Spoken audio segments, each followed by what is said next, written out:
I think there is no choice.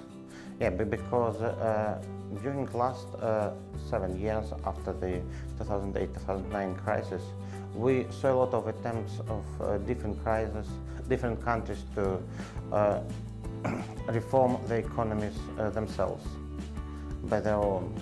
And we see that none of the countries achieved any success.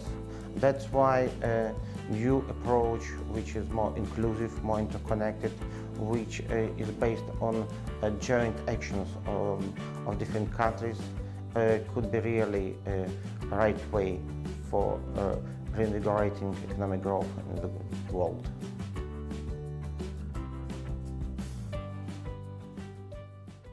With the G20, I think the important area to coordinate is infrastructure finance.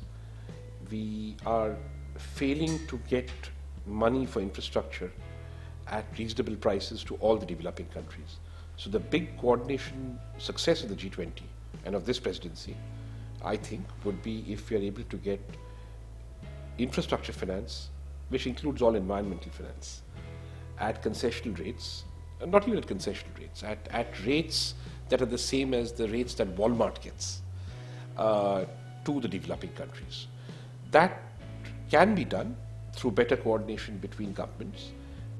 The Asian Infrastructure Investment Bank, AIIB, has just been established. I think it is very, very timely. You know, the infrastructure requirements of emerging markets are huge. Some estimates suggest that these markets or economies will require more than $7 trillion of investment in infrastructure, roads, ports, highways, power, urban infrastructure, without which the march towards better living standards for the people of these emerging markets will be hindered.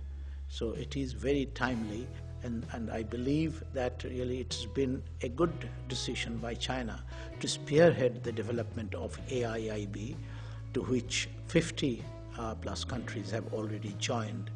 And I do think that by providing financial and technical assistance to infrastructure in developing and emerging countries, it will really unleash the potentials of those countries to move forward, to march forward to better living standards of its people. Our conclusion is that the infrastructure investment requirements are massive, and they are not currently being met. Neither the domestic resources of the countries nor the resources of international organizations are enough.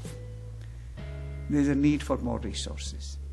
So, AIIB's establishment is a welcome source of additional resources to invest in infrastructure in not only Asia, but hopefully in other countries too. I think the process of One Belt, One Road is about developing infrastructure, helping countries develop infrastructure.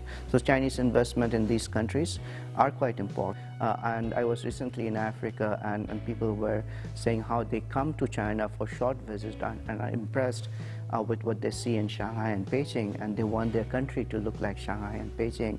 And so it's good that China is doing tremendous work in countries like Africa and continents like Africa to develop various kinds of institutions and infrastructure. I think it is important in the neighborhood as well that China does it.